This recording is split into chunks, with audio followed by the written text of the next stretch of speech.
I'm the new director of Startup Grind Kigali. We're just relaunching this chapter again after a few months of a break. And we're very thankful to have you all join us today, especially at the last minute. It's going to be an exciting night. We have a really great lined up speaker. We'll find out. She writes you a check. We'll see if it's successful. Before I get started, I just want to go through a few more things. We're Startup Grind KGL. So if you can go on Twitter, Instagram, Facebook, follow us, that'll be appreciated. Tweet about it. We're doing a giveaway end of this talk. So we're giving away 2 tickets for people to attend the Startup Grind Global Conference in Silicon Valley in February. A ticket is a couple $100, so you'll win a free ticket. And one way to do that is on Twitter if you tweet with our hashtag and as our username. And the other way we're doing is we're going to pick up somebody from the registration. We are also, Joanna has gracefully donated 1 hour of her time to spend 1 hour with you, one of lucky you. So if you had a startup, and that's why we were asking when you were signing in, we'll select somebody randomly from there, and then she can sit down with you and give you feedback on your startup as well as investment details. That's great, that's what we love. Selfies are good as well. Spread awareness, tag everybody up. And the Wi-Fi, if you need it, that's the code, and I'll leave that up there. Other important things, this is a great place. We're very grateful for our host, Westerwell, who's here as a co-working space on the 4th floor. Unfortunately, there's no bathrooms on this floor. So if you're a first-time here attendees, you may have to go, if you want to use the bathroom, you have to go to the 4th floor downstairs, just 1 floor down, and use the restrooms inside. We're going to run the event about an hour or so, and then end up with a Q&A. And for the giveaway, just make sure you're here till the end. So without further ado, I want to introduce Joanna Nicholas. She's the country director of EAI. So okay, you can clap. It's good to clap. She's been in Rwanda for over 13 years. 13? Oh yeah. Yes, not 30. Who knows, maybe 30, I don't know. 13 years, both as an entrepreneur and also as an impact investor. Actually, I met her about 13 months back, actually, in one of the events here. So it's been great knowing her personally, professionally, and what she's doing great. And I'm going to hand the mic to her to introduce the rest of the intro. Went away a little bit, produced a child, and then came back again 7 years ago. So now here in Rwanda I do lots of different things. As Abhinav said, I'm kind of an entrepreneur myself. I'm not sure I use that word. I'm a business owner, not necessarily an entrepreneur. So I run a business called Rwandan Adventures. My colleague Leon is here. He's the one who does all the hard work. Carry on now. Oh, sure. Yeah. That's what they're here for, right? It's the money. So East Africa Investments was set up by a group of very international people, not Rwandan, foreigners, who had some kind of historical link to Rwanda. So they're people, for example, who supported students at Kepler University, who'd been involved with a small charity called Generation Rwanda, which supported students. But like many people, they came to the conclusion after a couple of years of supporting students that even when you support students, then perhaps there's no job for them to go to afterwards, or if they are entrepreneurial and want to set up a business, then there's no capital to set up a business. But mostly, if you want to set up a business, there are not many role models to inspire you and to guide you and to show you the way. So these people, they tend to be people who own businesses themselves. They'd all done MBAs, so they had quite a good network. They got some friends together and said, hey, let's all put money into a pot and let's invest it in small businesses in Rwanda. And in addition to the capital, provide support to those businesses. So officially, the company was launched in 2016. So I do try to emphasize when I'm meeting people that East Africa Investments is a startup ourselves as well. We're also going through all the same challenges of working out what are our systems, what are our ways of working, what's our approach. We're refining it all the time. Yeah, I think that's really good.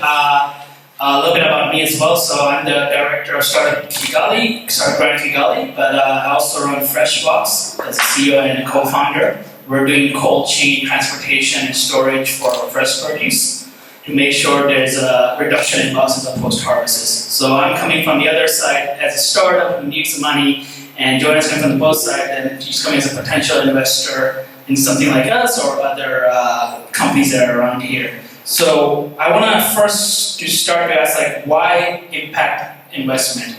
That's a new buzzword that has kind of come around. What does it actually mean? Because we know what impact investment means, but what does it mean together? So like I said, we're a startup ourselves, and we've actually spent a little bit of time over the last year asking ourselves, are we an impact investor? What is an impact investor? Is it a buzzword that we're using, or are we genuinely impact investors? We haven't definitively answered the question, because I don't think there's a definitive definition of impact investment, but the people who put money into East Africa Investments, they want their money back at some stage. But it's not like going to the bank where if you don't give them the money back plus 18% next week, they're going to come and take your land from you. So that's not the way we're behaving. We're also trying to go about investing in as professional a way as possible, because Rwanda's had enough charity, NGOs, all of that stuff. We're trying to say, hey, actually there are really good viable businesses in Rwanda, so let's behave like a professional investor, let's do really strong due diligence, let's really challenge the business model. But in addition to the money that we provide, we also provide quite a lot of support. So that support comes in 3 different ways. There's me, I'm here in Rwanda. Like I said, I've been a management consultant for 20 years, so I work with most of the businesses that we invest in if they need support.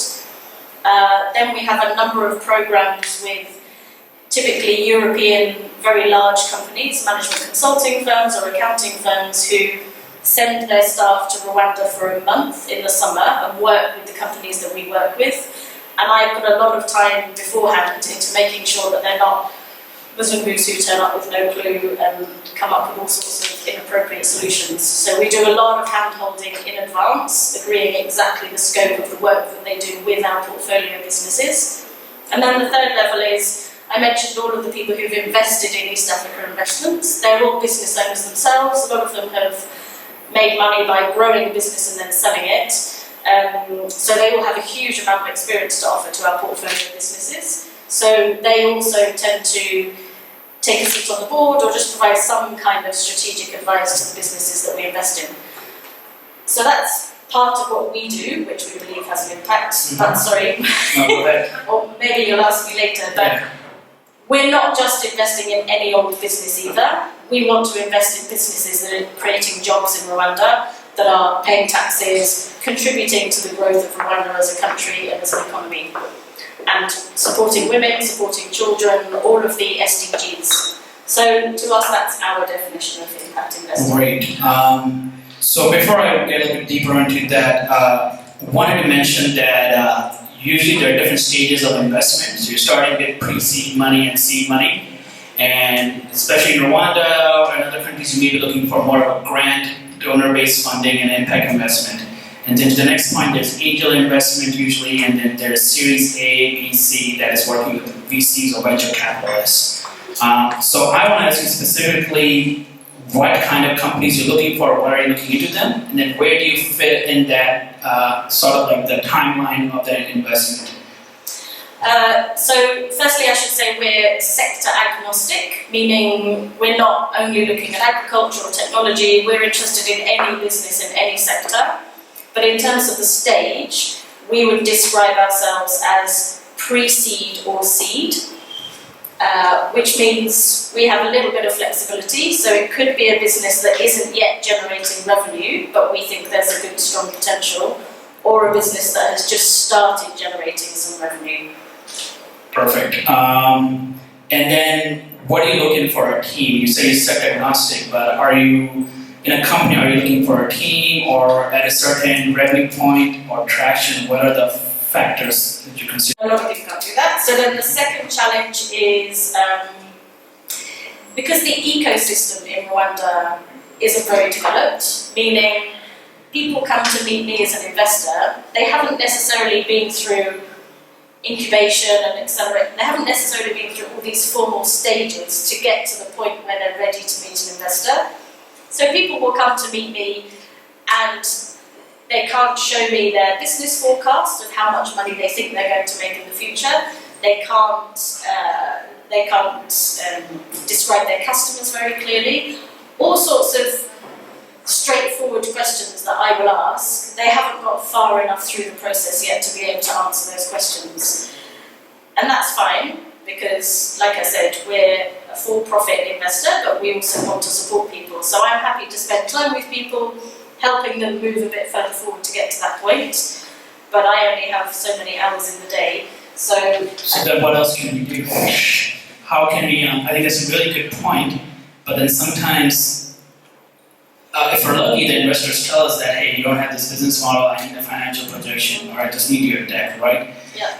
And we understand that a lot of investors on the continent, they're receiving hundreds and hundreds of decks each week, and they don't necessarily get back to us. But they don't tell us today, like, hey, we need a business model and a forecast. And you cannot talk to everybody. So if you say, hey, I'm not ready in this, I need a business model from you, go work on that. And if somebody hasn't done something before, where else can they go and work on those? What do you suggest for that? Or I mean, I hope this isn't cheeky, but I do feel like there's quite a lot of information on the internet. So I genuinely meet a lot of people where there are some quite easy questions that they haven't really prepared, where if they had done a little bit of self-studying, they could prepare for, these are the questions the investor's going to ask me. I need to know these 5 things. So I'd like to see a bit more of that.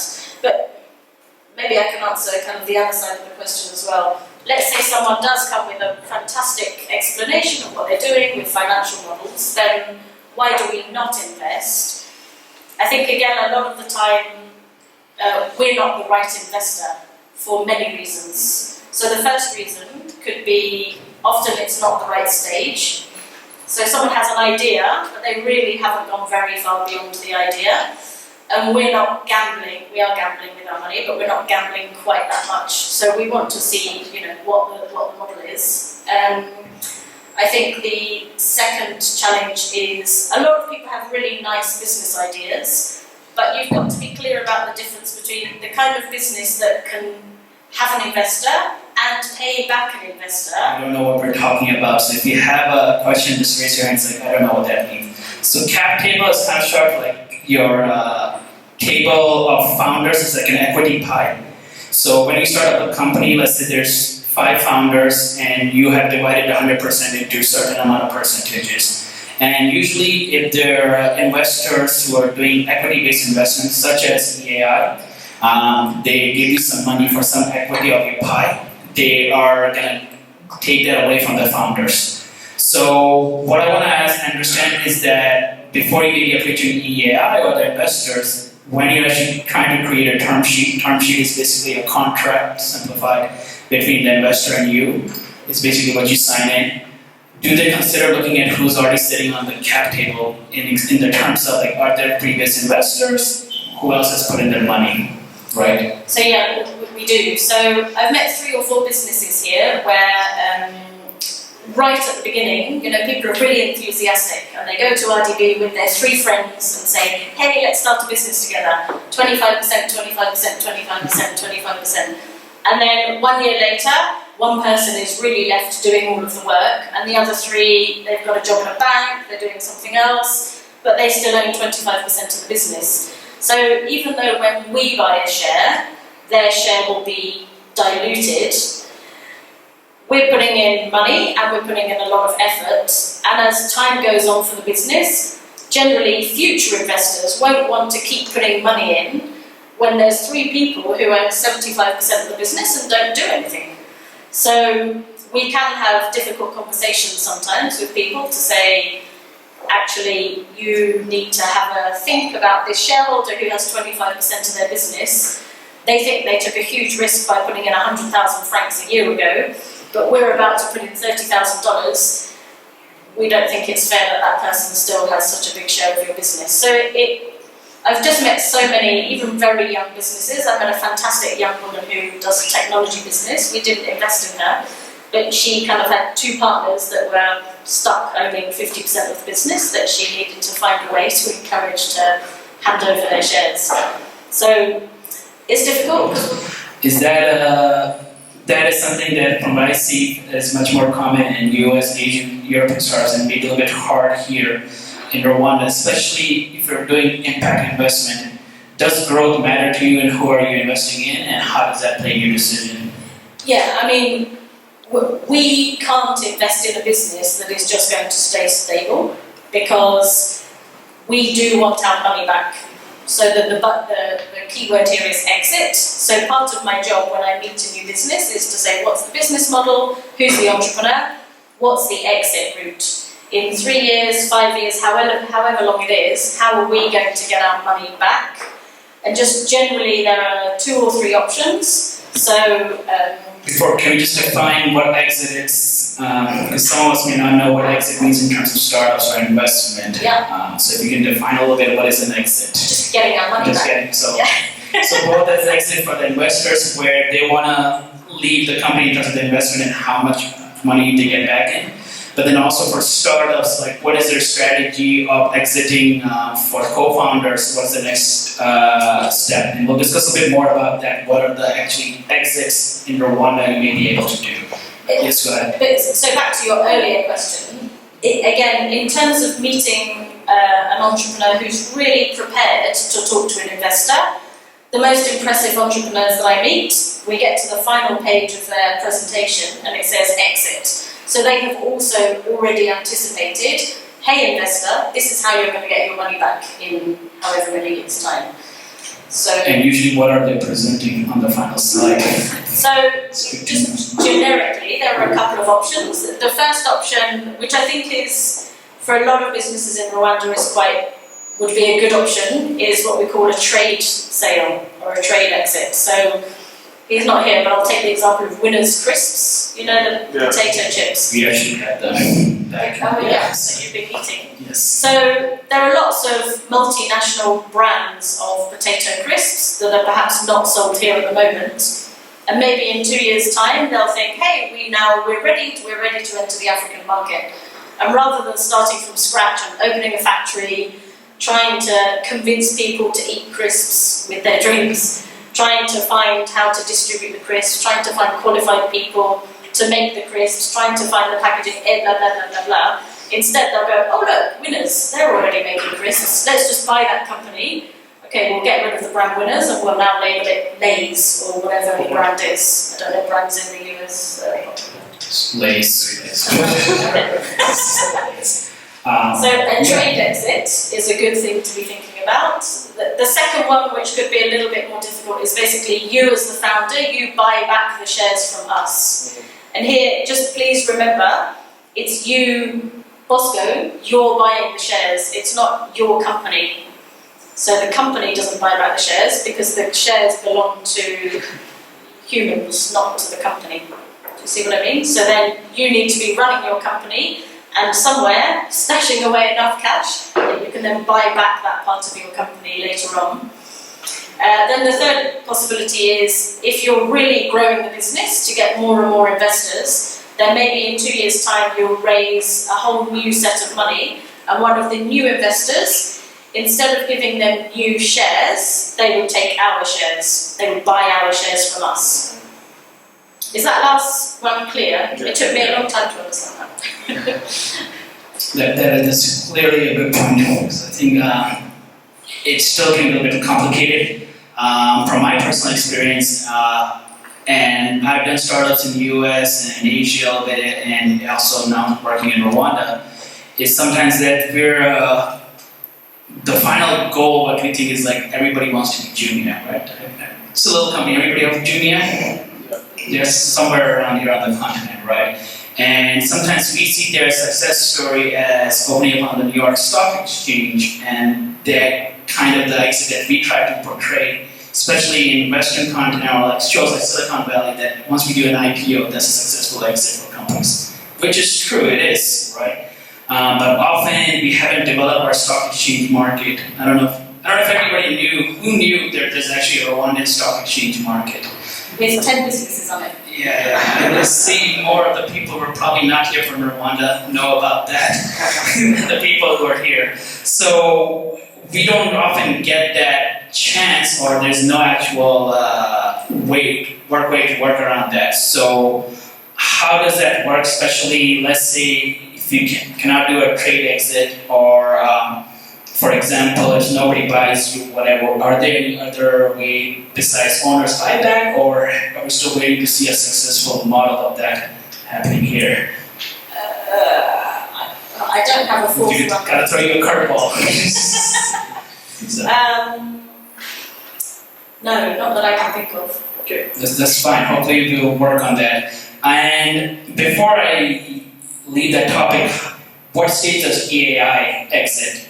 Is it before certain type of investor coming in, or what stage are you looking to exit? Just to understand, for example. So, again, just to emphasize, we're a startup, so we're still working out our business model as well. We think at the moment we're focused on pre-seed and seed stage. However, there's a business that we've invested in that is at Series A stage now. We are keeping our investment in that company. We're not bringing our investment out. There are other businesses where perhaps we don't feel we can make a contribution to that business growing. Therefore, we'd rather take the money out and come back again and put it in a much smaller, newer business where we feel that we would have more impact helping them. So the answer is sort of, it depends, but we're definitely not just focused on huge investments. We're focused on $20,000, $50,000, $60,000, that kind of area. Okay, great. I think that is personally. We do see that there's a lot of startups happening there, but why are we missing that gap? Why there's no Rwandan company just sit on there? I mean, I'm not an academic, but that's fine. I think my personal opinion is it's just the life stage that Rwanda is in. You know, we're coming from 1994. Everything has had to start again. Whereas I think Nigeria probably has a slightly more developed education system, people who have travelled a little bit more, they've been exposed to other business ideas. So I think over time, I hope that Rwanda will reach the same stage as Nigeria within the next 10 to 20 years. And perhaps we could talk about, it's called Norquien, but we call it Norsken, people who are not Swedish. Yes. Everybody saw that Norsken Foundation is launching here. So they have a nice story to tell about Sweden, and Sweden is a similar size to Rwanda. And 20 years ago, Sweden was full of these big, heavy, manufacturing, shipping companies that had been around for 100 years. And then in the last, I think, 15 years or something, they've generated more than 10 unicorns. Who knows what unicorn means? Yeah? So can you repeat that? $1 billion startup? Yeah, so basically what unicorn means, it's a new term that we're saying a company that is valued at $1 billion. It doesn't mean that they're making $1 billion, or their revenue is $1 billion, whatever. It's just that we, as an investor, just value them at $1 billion market capital. So what Norsken said is they like the parallels between Rwanda and Sweden, the fact that it's the same small country.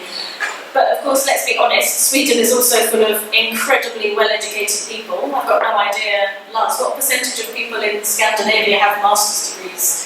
40, 50%, something like that? Probably, yeah. Yeah, so, it's a really well-developed economy. There's a huge social security system that can support people.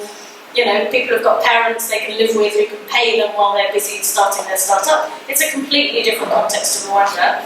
But I like the ambition that Rwanda's busy doing leapfrog after leapfrog after leapfrog with internet and technology and education, so we can do our best to catch up. It's good. Hope we do. A little bit digging that into that statistics, out of that list of 30-50 companies, only 20%, actually 19% were not started, had a female co-founder on it. So actually, if you dig it up, they're also not 100% owned by female co-founders. Why, especially if we can talk about you as a female co-founder running the company, why do you think there's such a big gap, and how can we help to bridge that? Especially, it's good to have a female country director, investing in Rwanda. How can we change that?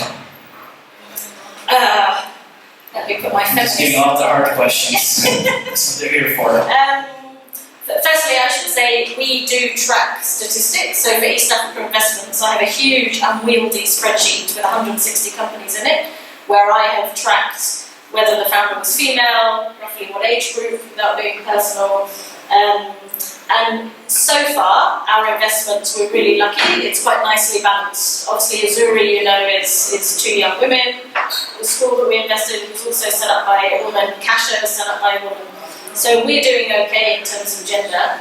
I mean, I think why is it difficult for women? For all the reasons we all know. I'm sure I'm not the only female who's doing two things at the same time. I'm checking my child. I got food for her, clothes for her on my way here. I don't know if any of the men were busy thinking about other stuff on the way to coming to do work.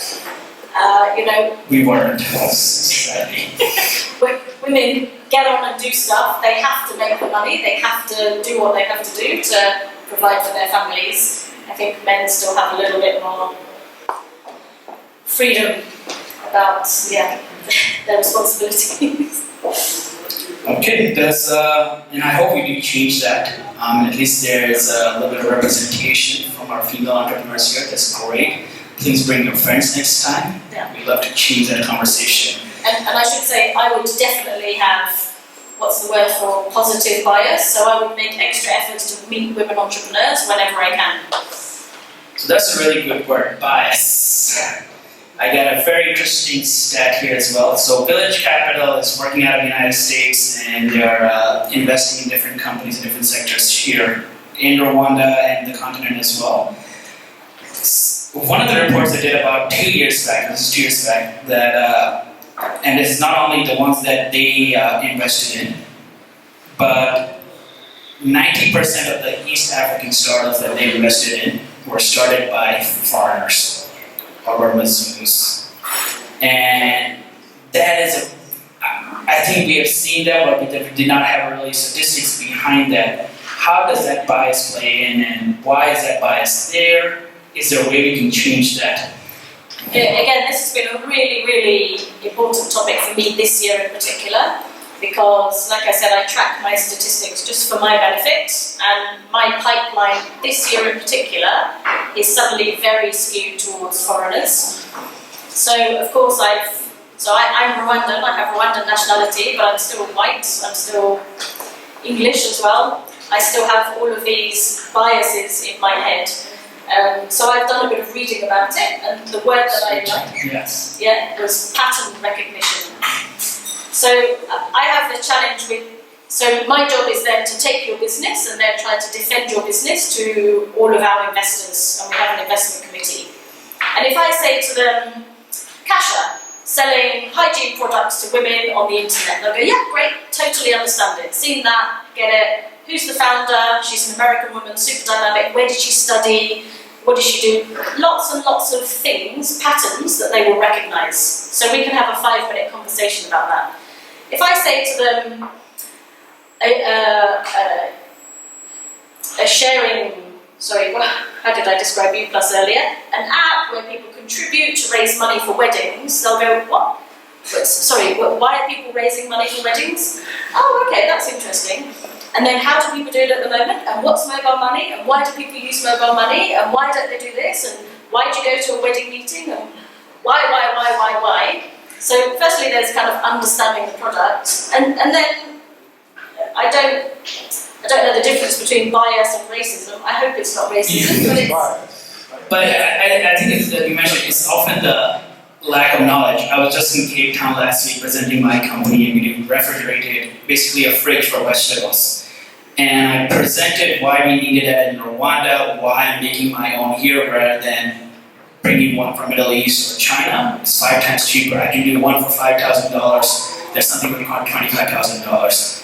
And then the first question I got asked from the judge was like, but can't you just buy this? Is it already not there? Even though I spent like the last 3 minutes describing that we have basically no cold chain in Rwanda, and why is there a need for it, and why is there a need to start something in Rwanda rather than just buying something, because it's a bootstrap capital.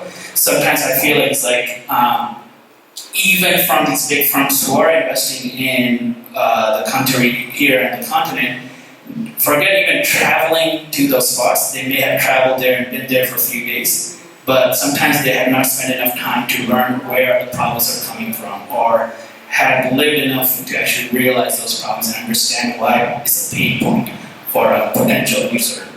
So that's why I believe it's really important. I'm proud of the fact that East Africa Investments pays me to live, well, I live here anyway, but pays to have a local representative, because a lot of investors just fly in and fly out. And I think the most important part of my job is translating for my colleagues. And hopefully, because I've lived here 10 years, at least I have a little bit of understanding of how things work in Rwanda, and I can say, no, this is a problem. I also get power cuts at my house. I have this problem, I have this problem. So I think it's important that I play that translation role. Sorry, you had a question? But the point I also wanted to make as investors, especially if you're dealing with people who are coming from abroad, sometimes you're taking a risk in putting money into a company. At the end of the day, if you're sitting with people who have no idea what the African context is, you're telling them put in $100,000, well, you're going to put money into someone who looks like you. Not because you have any bias or you have anything wrong against it. Because in the case things go wrong, at that table you'll be like, well, they look like us. Well, so can I address this? Yes. Because I think it's really interesting. So actually, what I really like is word pattern recognition. Yeah. Remember I said the first thing we look for is people that we feel we have a good relationship, people we trust.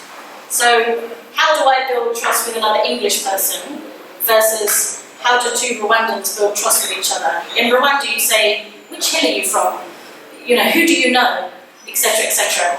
So it's highly unlikely that I will know which hill you're from and who you know and the school that you went to. Whereas when I meet another English person, within 5 minutes they will say, oh, you must know this person. And instantly, the trust level has gone up 80%. Or I look you up on LinkedIn and go, well, you know this person and you worked at that company, therefore you must be someone I can trust. So as a foreign investor, how do we find ways to say, okay, this is of 20 Rwandan people that we've met this week, how do we know which one of the 20 we can trust? And I think it's incumbent upon us to come up with ways. And again, that's part of my role here. My role here is to try to be well networked and to say, well, actually, I do know Bosco, and he knows this person, and he worked with that person before, and that person said he's a good guy to be trusted. So, but I think we're still a long way from the answer, a very long way. Yes, and I think you can also, we're humans, there's a bias there as well, but you can circle back to the point Joanna's mentioning, that sometimes the startups that you're seeing here, they may not have a business plan already set in the place or the forecast or the action strategy. So the great thing about Rwanda, I love it especially, that most people in universities in Kigali, you can talk to them in English. In French, I don't speak French, but it's my problem. But then it's the business lingo differs for sometimes people because the ecosystem is maybe not developed. Some of the people who have done startups elsewhere have already done an exit or they've failed multiple times to talk about the lingo. Do you think that plays a role more? Yeah, massively. So I said that this year I've been concerned because my pipeline has been full up with all these foreigners. I mean, in a way it's a good thing because that means the government's strategy to encourage people to come here and set up businesses is working. But then to address the bias, I think the reason why so many people appear in my pipeline is because they're confident enough to walk up to me. They're like, there's another Mzungu I can walk up to and have a conversation. But secondly, in our first meeting, they're like, here's the pitch deck, here's the financial model, here's who the customer is, here's your exit, da-da. So I can kind of go away within a week and say, okay, that's not for us, or yes, that's interesting, let's learn more. Whereas I'm really generalizing, but many of the Rwandan entrepreneurs that I meet, they still might be saying, well, I have this idea and I think it might be like this. And I say, okay, that's great. What's the financial model? And they say, oh, okay, let me go away and work on the financial model. And then we meet again. I say, okay, so now you've got the financial model, really explain to me who's the customer. Okay, let me go away and I'll come back again. So it's just, again, it's talking the same language, but it's not English, it's the fluency with how the investor is thinking, the kind of information the investor is looking for. I think just due to exposure and education, foreigners have an advantage. They've heard all of this stuff before, so they can make the PowerPoint a little bit faster than a young Rwandan entrepreneur, who might be a way better entrepreneur with a way better idea. It just takes me longer to find that out. And then, how do we fill that gap?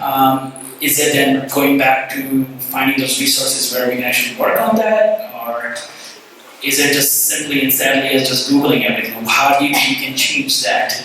Well, so one of the things that I'm doing is I'm trying to work quite hard to initiate what we're calling better working within the ecosystem. So about 3 weeks ago, we got together. There's this huge explosion of incubators. It seems like every week there's incubators, hubs, there's a lot of idea towns, guilty church. What happens when you win an idea town? Like, where do these companies end up then? Well, so exactly. So firstly, there's no kind of, hackathon. I don't know whatever happens at the end of a hackathon, but those aren't the same people that end up in the incubator. That's all. It's just happening. So at the moment, there isn't much flow. I mean, literally this week, I'm not exaggerating, I met with NIAIR, the Agricultural Export Board, and they said, we're starting an accelerator. And I met with someone else who slips my mind, who said, we're starting an accelerator, like 2 in 1 week that I found out about. And I just did a mapping of everyone like a month ago. Yeah. And my mapping is already out of date. So we've taken the initiative to say, stop a second, let's all sit down and talk to each other and say, okay, what are you doing? What are you doing? What are you doing? Which kind of entrepreneur are you focused on? Are you just in agriculture? Are you just in ICT? The first thing is just for everyone to know what everyone else is doing. So when I do my hackathon, I can say, hey, good hackathon person, now go and work at Aberdeen's incubator for a couple of months. So just making the link between us so that entrepreneurs don't kind of get lost, they can actually follow through the process. But there's still big gaps as well that we need to fill. I know there's lots of hackathons, but not many people doing genuine ideation. Yes. I think I was in Rwanda originally 4 years back, and then I just came here last year in 2018. And I saw Westerville, there was Impact Hub back in 5 years, and I was still here. But in front of me, Westerville, this place opened up. Waka, the live place opened up. What else? There's a Digi Center that opened right in front of me, and the Knox is coming in. So like within even the last 12 months, we have went from like 2 or 3 so-called hubs to like half dozen and almost dozen. And there's more coming in if we actually go around and talk. So I just want to wrap it up before we open up to the Q&A. Besides developing business model and having a financial forecast, end of the day, you need still some money. Especially if you're not selling software, for example, but software also requires some money. What do you think, and there's often a challenge that I face myself here, especially if you want to do internally, how can you do certain models like bootstrapping, where it's certainly easier in certain other places in the world to raise that money from 3 types of people, basically your family, your friends, and fools, the 3 Fs, or even a bit more complex than debt funding. And one more question to that, like, often we're living grant to grant. Is that something to focus on, or how do you make it much more something that EAI should be likely to invest in us? So I think that the grant question is a really interesting one, again, that we've debated quite a lot. Sometimes I've met businesses where I've said, this doesn't feel like it's the right moment for us to invest in you. But there's this grant money, maybe go and use that money to move forward a little bit, and then let's talk later. There are sometimes when the business model is fantastic, really fantastic in terms of the impact, especially supporting what's called bottom of the pyramid people, the poorest of the poor living in a village. We'd all love to support them. But can you really make a business, a service or a product and make a profit and give some of that profit back to the investor? It's incredibly challenging. If we all had the solution, then there wouldn't be poor people anymore. So I think there are some things that need a little bit of grant money to move on. I've got a really good example, if I may, of that. So I'm just going to go back to Winners Crisps again, if that's okay. So let's imagine in America, you say, hey, I'm much better at making crisps, potato chips. I'm going to make my brand new crisps brand. So you could literally ring up the Potato Association and say, hey, Potato Association, I need 3 quotes from 3 potato suppliers for this type of potato. Then you ring up the packaging company and say, hey, give me a quote for packaging of this size. Then you call in your marketing agency and say, hey, come up with a brand for me. And you stick it all together and you launch your potato crisp company. Winners had to go and find the farmers and say to the farmers, this is the type of potato that I need. And they, of all the potatoes that I buy, they reject 80% of the potatoes because they're not good enough. Then, when the potatoes come to the factory, you can't go out and say, hey, I want to hire some people who've worked in a potato factory before, because there wasn't a potato factory before. So you have to train everybody from scratch how to clean potatoes and use the machinery. Then the packaging, he gets the packaging from abroad, because there's no one manufacturing packaging in Rwanda. The branding, he did all of the branding himself. How do you then get the crisps from the factory in Musanze to Simba in Gishushu? In Europe, you'd call up, Joe's Wholesale and say, hey, Joe's Wholesale, I've got 20 cartons of crisps and I want you to sell them in Simba. And they go, okay, we'll come and pick them up, we'll charge you this much, done. Here, he had to borrow the money to buy a truck, he has to employ people to go to every single shop, put the crisps on the shelf, collect the money, hand over the invoice, follow up, do you still have crisps on the shelf? All of that means that the margin per packet of crisps, where in Europe or the US it could be like this, here his margin is down like that, because he's doing every part of the value chain himself. I can't remember what the question was. No, I think that's really good. I'm going to try to do that is, how do you bootstrap? Because sometimes David had a hard time, but I think you just described it. He did end up bootstrapping to figure out his logistics and sort, right? And before, I just want to give a... Oh, no, grant money, sorry. Yeah. So I think in that case, there is now a grant from the Dutch government that do a lot of support in the agricultural sector to say, we'll do the bit where we work with the farmers so that you can accept 90% of the potatoes instead of 20%. We'll invest in that part of it. We'll invest in the logistics part of it. So I think that's where grant money can be really, really, really useful, helping your value chain improve so that you can just do your business, not all of the other businesses. Okay, and touching on bootstrap, sometimes we think it's not the easiest thing to do, but then also, especially in my point of view, we don't consider people, but we know people in our friends and family circle that we know somebody who rents out a car. We know somebody who rents out a house, especially during a wedding season. We know somebody who rents out a sound system, for example, personally for this event. But we don't consider them as entrepreneurs, but somehow they got the money or bootstrapped it to get that initial investment and infrastructure in, so they are actually successful businesswomen and businessmen. So bootstrapping is happening on that level, but we don't see it or recognize it as for startups, for example. So how can you do that and maybe implement some of those practices, or how can we convince our friends or family, is that a good thing to do? Because you're probably going to run their money and never give them back, honestly. So is it worth just describing what it is? Yeah, so how can you bootstrap? What is bootstrapping? This is a good question. Bootstrapping is basically, as I was describing before, it's money you're getting from your friends circle, your family, and people who are foolish enough to believe in you. It doesn't necessarily mean that you will give them back. And it's basically money to start your operation, but hopefully the person who's giving you the money recognizes that that money is gone forever. But then there's another side to it, is that often we don't realize that when we do that to our friends and family, they never pay back, and then we damage the relationship with those said people. So that is a big challenge to face, and that's a good reason why these people just don't do it, or why it's hard. But people still end up doing it here, right? There's successful businesses who started that, done that, and is there a way, how can you start that or convince people? I should start by saying I'm a huge fan of bootstrapping. I think a lot of people that I know in this room have some kind of side thing making them money. My bike business is effectively my side thing. Unfortunately, it doesn't make a lot of money, but it was supposed to be my side thing. So, but I think as an investor, if someone comes to us and says, this is my idea, I would like to do a chicken factory, here's everything it's going to cost me to start. To be honest, we kind of shrug and go, great.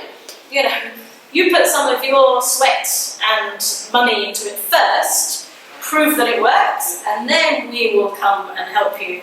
But why should we be the ones to take 100% of the financial risk if all you've done is sit and write a business plan?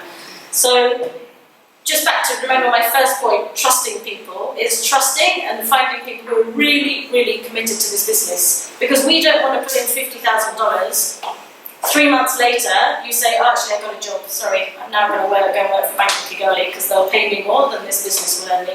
If you've already put in your sweat and your tears and some cash, whether it's your own, whether it's from a friend, whether it's from renting out a sound system, anything that you can do, the more commitment you can show, the more it builds the trust in us. So I don't have many magic answers for where you can get the cash. I would just say, go out and get it. Do whatever you need to do on the side to get that cash. Great. So I think I'm now going to open the floor for Q&A. I think there's really good insights. So if you have a question, please feel free to raise your hand, and we'll bring the mic to you. So if you can introduce yourself, if you've done a startup, what are you doing? And if you have raised money, or are you raising money, what kind of capital are you looking for? Great. So does anybody have questions?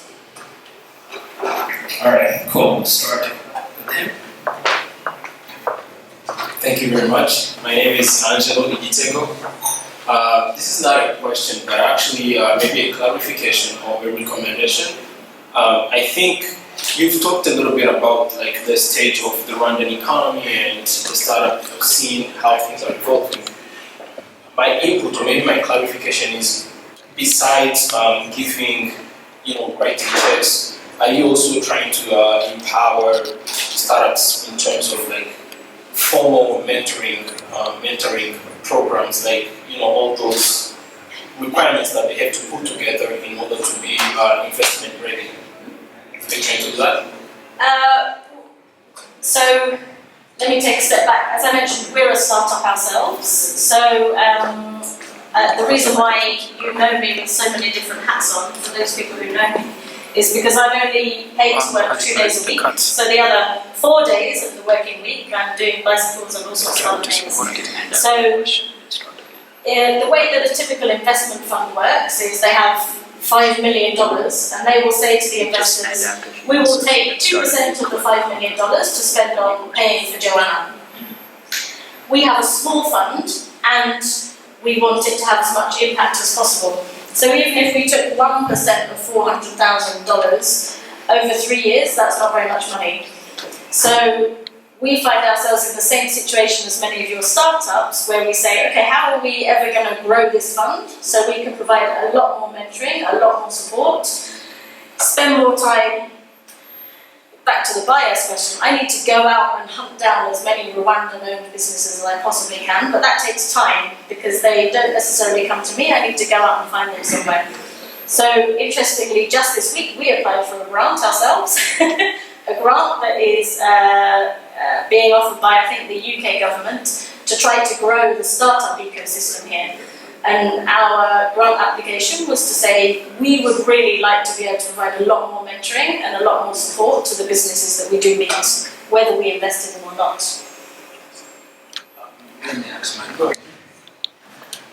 Good evening. Thank you so much for such a very engaging conversation. So my name is Fred, and I run a small startup called Morgan. So we are pretty safe actually, because we're just a few months into our operations. So I'm really a bit concerned about you investing in pre-seed stage for startups, but you are very still concerned about them being investment ready, because at pre-seed level these startups just launched and they are looking to bootstrap. If they don't get money from friends and families or personal money. They're looking for someone who can put in a small bit of money, Yeah. so they can, grow product development or the things that you need to do at that stage. So you invest like crazy, but you're still very concerned with the feedback not the feedback, the answers you get from the young entrepreneurs. Yeah. Why don't you think it's rather an opportunity for you, like just following up with someone's question, to try to give them rather loans? I think maybe business loans at pre-seed level is reasonable, that you go into kind of engagement with these entrepreneurs and you're like, okay, if you don't succeed with the business, you can pay a loan this way. So why do you invest instead of giving loans? That's my concern. Yeah, better model for smaller African-based startups, that because there can be the trust hurdle, the understanding the business model hurdle, that actually maybe giving loans is a better model. I think in our case, it always comes down to judging the risk. I said earlier, in many ways we're gambling, so we would still want to trust you, we would still want to know how are you going to repay that loan. If the business doesn't work out, how will we eventually get our money back? Obviously, sometimes we're willing to take more of a risk, and other times we want to take a bit less of a risk. But we do offer both. It's entirely on a case-by-case basis. So we do loans or equity.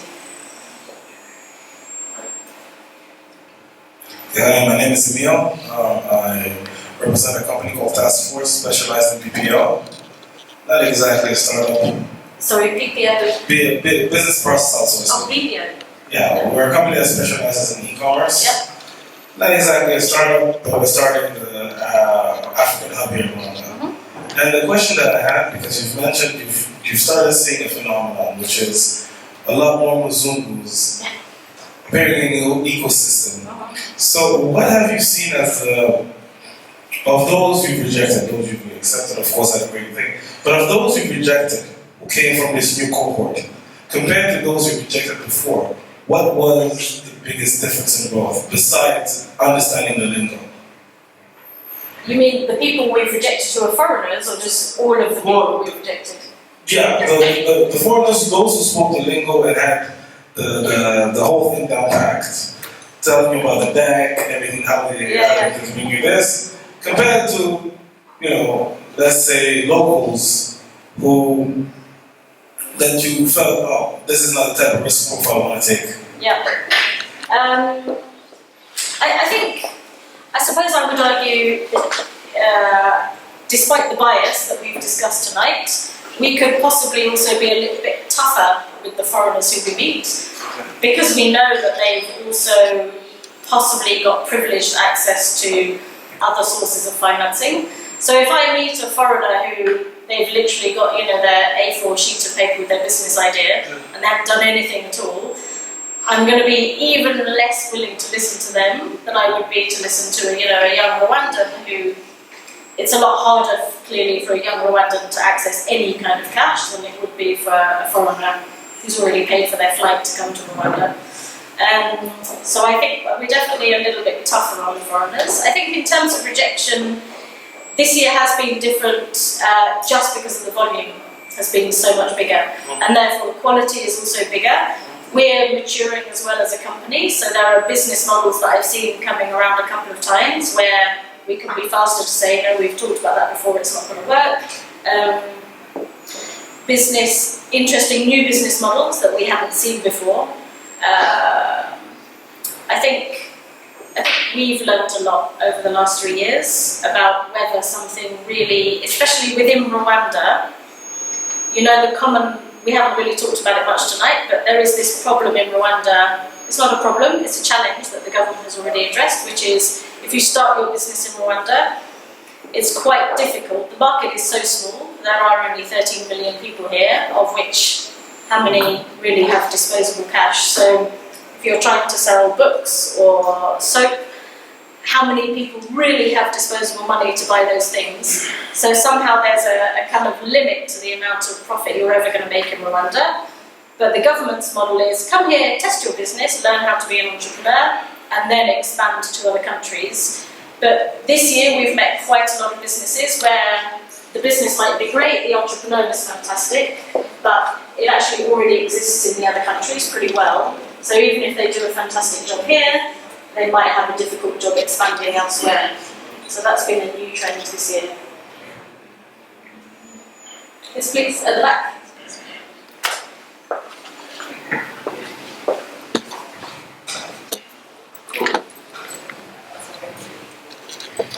So my name is Robbie and I'm a software engineer.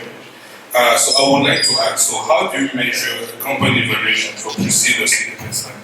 Since like most of the companies will not generating revenue or maybe a significant revenue from it. Yeah, so there's lots of theoretical models that can be used to value a company. So you can Google this. For example, you could say, this is the revenue of the company, and therefore we will multiply that by 10, 20. So a company like Facebook or who had launches this year? Uber? Was it Uber this year? Jumia. No, Yeah, I'm thinking of some really high-profile American companies. it's Uber, but the first one was. Yeah. There are some really big ones, like Pinterest. Didn't Pinterest do their launch this year? So they will have a huge, it's called the multiple. So people would have looked at their revenue and then multiplied it by 30 or something like that to say, this company has such huge potential, we're willing to pay 30 times the revenue divided by our share. That's what we're willing to put into the company. So that's my first answer. There are all these kind of academic models for valuing things. And when you're pre-revenue, then that's when we ask for a financial model, because we say, okay, if we invest, in 3 years' time, what will your revenue be? What will your profit be? Therefore, what will our 10% be worth in 3 years' time? But most of the time, I think if you speak to people who work in investment, they will say this is more of an art than a science. So we can make as many spreadsheets as we like, but in your spreadsheet that says in 3 years' time I'm going to earn $50 million, you will have put assumption number 1. Everybody in Rwanda is going to buy my product. Assumption number 2, everybody in Rwanda is going to pay $100 for my product. Assumption number 3, etc., etc., etc. So all of those assumptions are still pretty much just subjective. Therefore, we can have a debate about your revenue and your profit in 3 years' time, or we can just kind of go, this feels like a business that will be this sort of size. We're willing to risk $10,000, $20,000 in you to see how far you can go. And the conversation, to be honest, starts more from there than from a spreadsheet. I mean, we like to see both, but it's definitely an art, unfortunately. Sorry.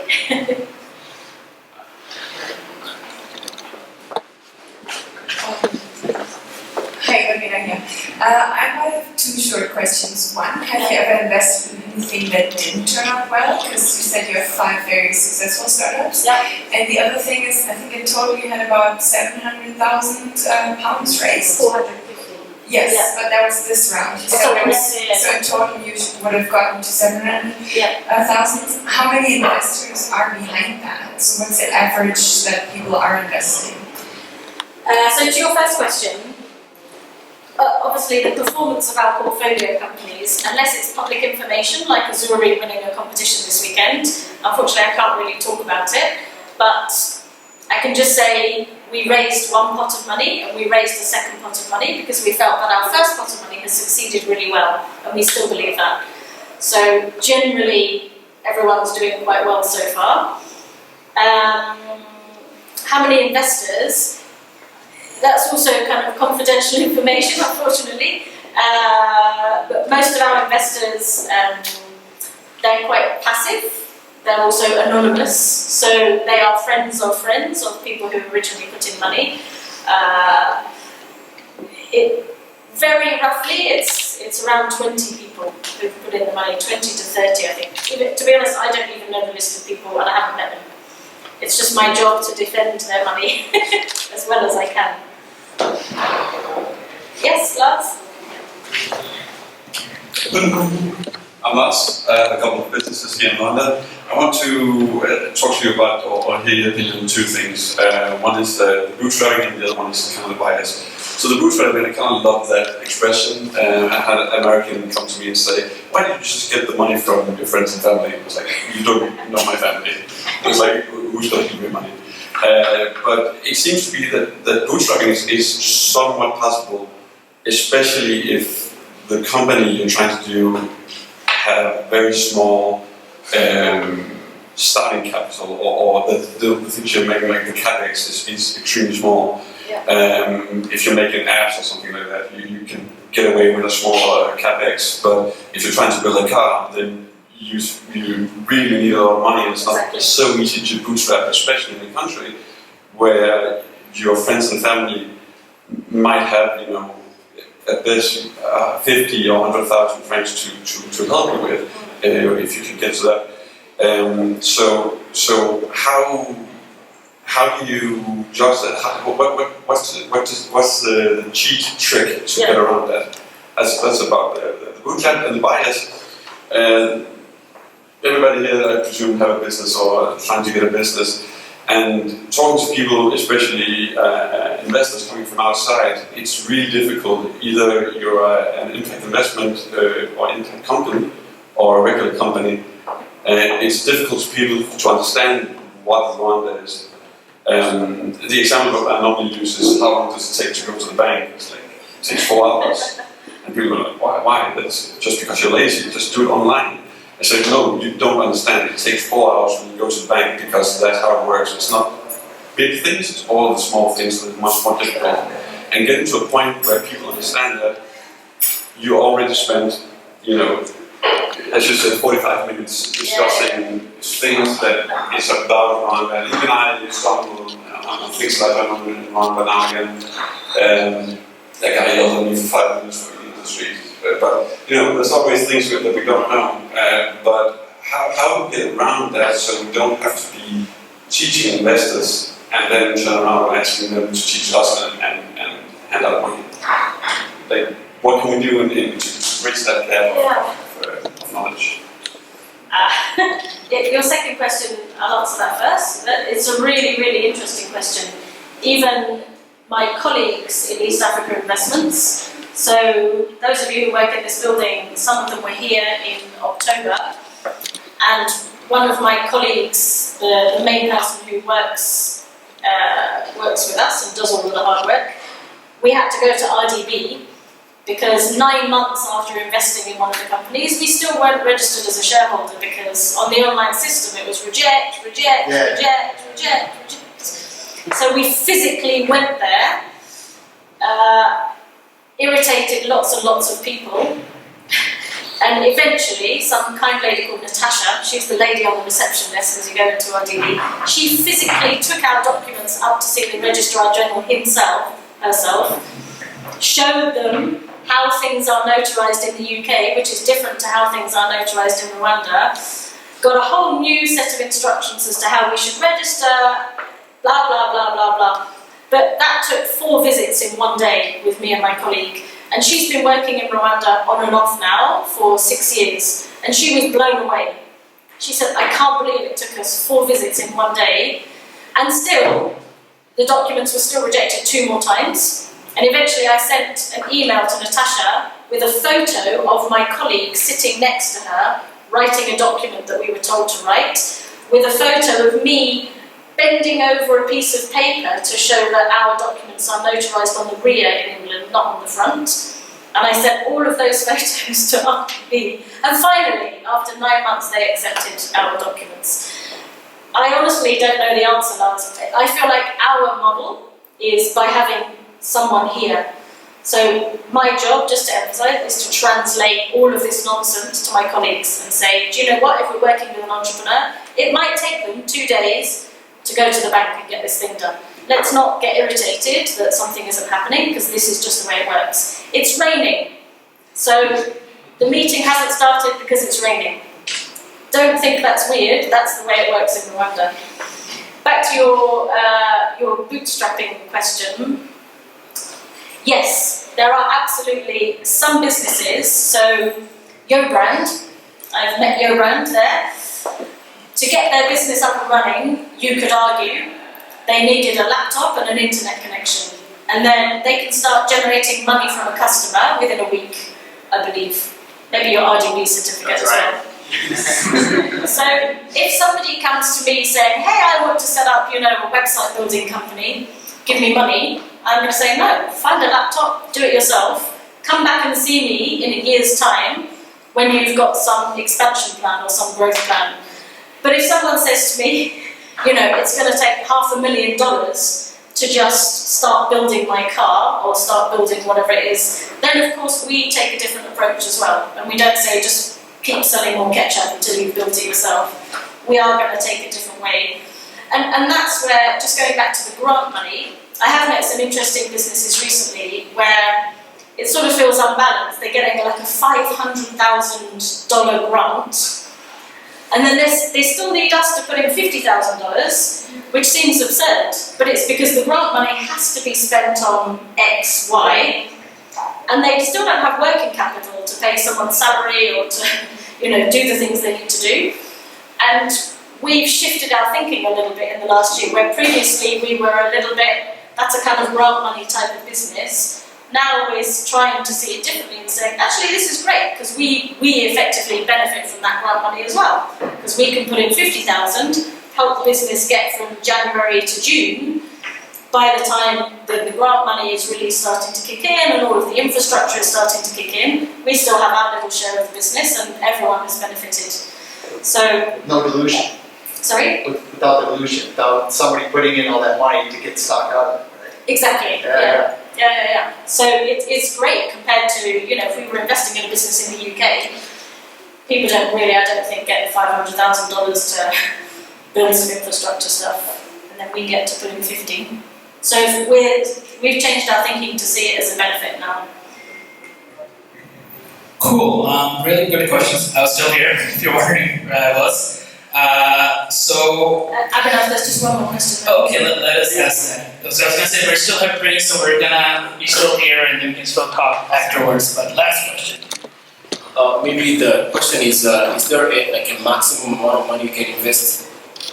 Again, we're a startup, so we debate these things constantly. We prefer to invest $20,000 to $50,000. There was a case a couple of weeks ago where there was a specific set of circumstances and we had decided we were willing to invest $70,000. Unfortunately, that deal hasn't gone ahead, but generally 20 to 100, but it tends to end up between 20 to 50 most of the time.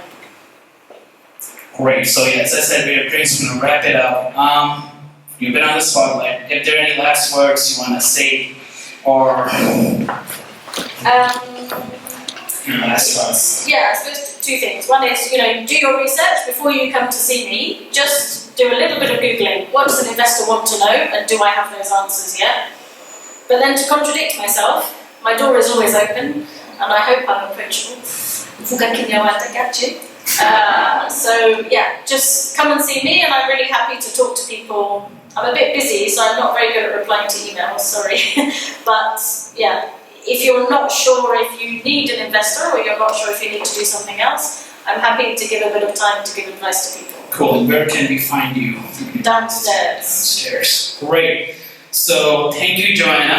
Thank you so much. I hope that was a bit helpful for you to understand in terms of raising money. And as I said, we have some time to drinks. We can come and talk more about it. I do want to wrap up this event by thanking a lot of the people behind the scene. So first of all, we're very thankful to have Westerwell as our partner to host this in a lovely location and actually have the seats and everybody for it to be seated. So Sarah is here from the community manager. If you want to just give a little spiel about Westerwell, yes, please clap. You want me to say something? Okay. I think also. Yeah. Should I stand here or? Yes, thank you for everyone for coming. By show of hands, is it your first time to be here? Could you please raise your hand? You have a good number, and if you're lying, I can see you. Yeah. But welcome to the Vista Valley Startup House. We are a startup hub. I believe 30% of the attendees are all startups down here. Again, Joanna is part of the community, Abhinav is part of the community, so it's an awesome community. So please stop by anytime to kind of know what we do and to see how you can be part of the community as well. It's we're trying to bring the ecosystem together and we want to be a part of it too, right? Alright. And say hi, yeah. She was helping with the food and the drinks, and I don't know if you realized the pizza was here from nearby, but she literally just went and picked up the pizza and walked in here. So, especially another round of applause because all the pizza made it in. There was still, the first person you probably saw, I don't know if Till is still here. No. But you can definitely meet him. He's interning downstairs in part of the restaurant. So he helped a lot with the setup here, and as well as making sure that you are all registered in and entered into the giveaway. Okay. And I want to tag 2 other people as well. So Darius is our sound guy. He's right there. Thank you for him. It's the reason we can listen to you, me and Joanna. As well as Wani, our wonderful photographer, that's making sure we get all your smiles in. If you don't, please make sure you get your photograph later. We're going to upload it to our chapter, so we're going to post them up as well. And a few other friends, they were Robert, and sorry if I forget your name, they were just people who I've known for a long time and really appreciate them helping me with the last minute things here as well. And last but not least is Aline, back, come on down. So she's part of the organization called Big Happiness, and she's going to tell you more about that.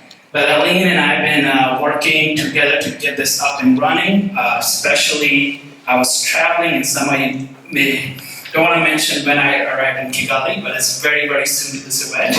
So somebody has been running everything on ground and doing everything in the background. So I want to see what can you tell about happiness and what are you doing this Saturday and where should we be on Saturday? Thank you. My name is Aline. One thing we do in the happiness we smile. And I hope you enjoyed our welcome and thank you so much for joining us. In the happiness we provide entrepreneurship education for small businesses, and these are some of our products for our community. So we have a community called Sunday Market of small businesses, different made in Rwanda. So part of what we provide is market, access on the market, locally and internationally. So Sunday Market is an event which happens every last Sunday of the month. And we have one coming which is called Holiday Market on Saturday. So you are all welcome. And we have the next Christmas market as well. So as I said, part of what we provide is market and marketing. That's why I'm mentioning all the markets. And thank you so much for coming. Thank you so much for joining. I'm part of those who need this conversation right now, and I would love to have some discussion with her. Thank you so much for having her as well. It was amazing. Thank you. And last but not least, thank you to Joanna. We haven't talked about it's a really good conversation we got out today, and this is all recorded. It's going to show up online, so please share it with other friends. But as she said, she's a very approachable person, so if you ever have questions, I do want to stress the point that please do your research before. And if that's more likely, then you're not going to waste her time and your time, but then you're going to have the right questions to answer, and you're going to have a much better follow-up feedback to basically go back and then do much better work. So we got a little bit of gift for Joanna. You want to tell more about it? Okay, it's a gift. It's one of those made by Sunday Market vendors, and it's an agenda. Hopefully, you guys, your names are going to be here with a lot of money in it. You know? That's the investor guy. On that. Thank you. Perfect. Treasure. Cool. Now we're gonna do the giveaway. So as I mentioned a little bit earlier, Startup Grind is a global organization. It is an organization that has been running for a couple of years. There's 600 chapters in over 125 countries doing similar events all over the world. Monthly through events like fireside chat, or sometimes there's workshops and different ecosystem parties. So every year in February, they do a global conference where 10,000 people just like you, entrepreneurs, investors, startups come and represent in Silicon Valley for half a week. So this year it's in February 2020, and we're going to be giving away 2 tickets away to attend the conference. The ticket is worth more than $300, so that's great. So I'm going to select somebody from Twitter, and then we backstage we just selected people randomly from the sign-up list. So the first name from Twitter is Angelo Ikitego? Yes, so congrats. And from the signing list is Jesse Flynn from Quasar Craft Brewery. Yay! So you both win tickets to attend the conference. Would love to hear more about the craft brewery. I think that's what we're missing in Rwanda. And Joanna has been really grateful and has decided to give 1 hour as a time slot to meet with somebody who's luckier to just basically get more one-on-one feedback on their startup. So we also selected a startup from their walk-in, and it's Matthew Gates from Bunga Bunga Taka.